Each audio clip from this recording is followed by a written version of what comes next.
To bring in Ambassador John Bolton, former ambassador to the United Nations, obviously national security advisor as well to former President Trump. Mr. Ambassador, I think you'd probably start with what took so long. The question is this enough to bloody Iran's nose and teach them a lesson?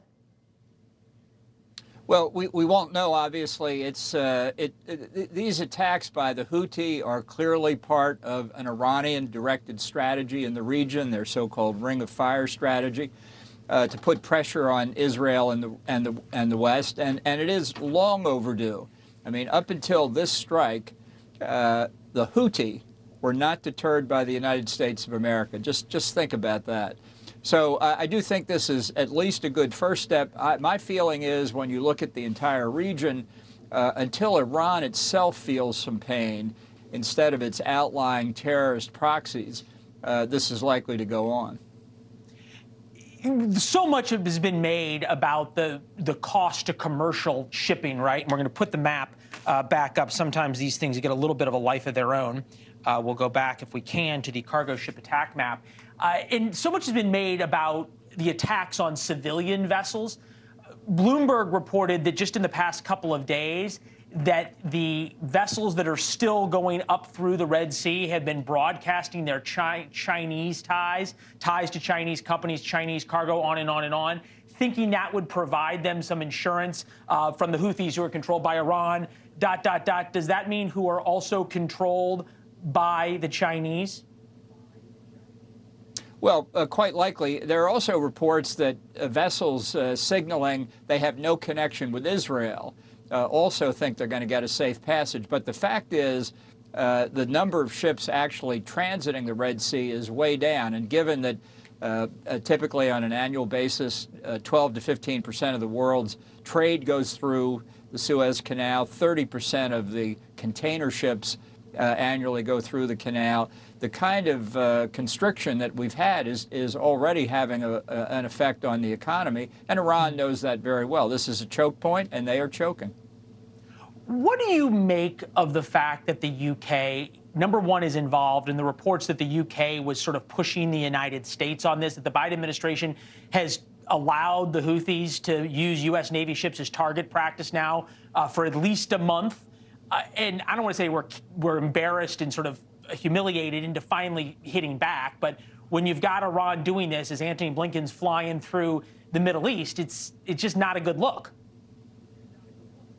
Well, the administration's posture has been to beg the Houthis not to attack naval vessels, and in response to that, the attacks have continued, and Iran itself has put naval units into the Red Sea. Those are also targets that we might consider.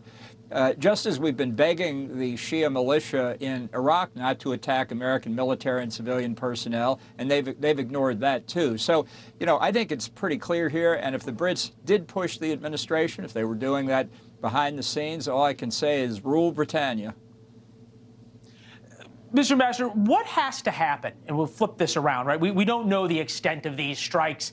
At 3 a.m. in Yemen, so you think they probably started a couple of hours ago. You get bomb damage assessment as the sun comes up, at least initial reports, and we'll see some gun site video and that the Pentagon releases. What has to happen, to your mind, that Iran would be taught a lesson and back down, or will they probe once again? Is this the bayonet meeting steel, or is there still more mush, to borrow the old Soviet phrase? Yeah, well, we don't know because we don't know the full extent of the strikes, and they are late, and there's a political motivation behind them. In part, there have been reports of some attacks in Sana'a, the capital of Yemen. I'd like to know whether those prove out. But I think this is, ever since October the 7th, Iran has been controlling the narrative here, and I think they have been seeing how far they can go. And we have been nearly totally passive up until now on this front. We've sunk a couple of small Houthi boats. And it just reflects the administration's unwillingness to deal with the Iranian threat. If you want to reestablish deterrence across the board with Hezbollah, with Hamas, with the Shia militia, with the Houthi, and by the way, with Iran itself, which today seized a tanker in international waters in the Indian Ocean. It was under supervision by the U.S. Department of Justice. That's an attack, in effect, on a surrogate American ship. Until Iran itself feels cost for this behavior, they will continue it. Thanks for watching. Go to joinnn.com to find NewsNation on your television provider. And don't forget to click the red subscribe button below to get more of NewsNation's fact-driven, unbiased coverage.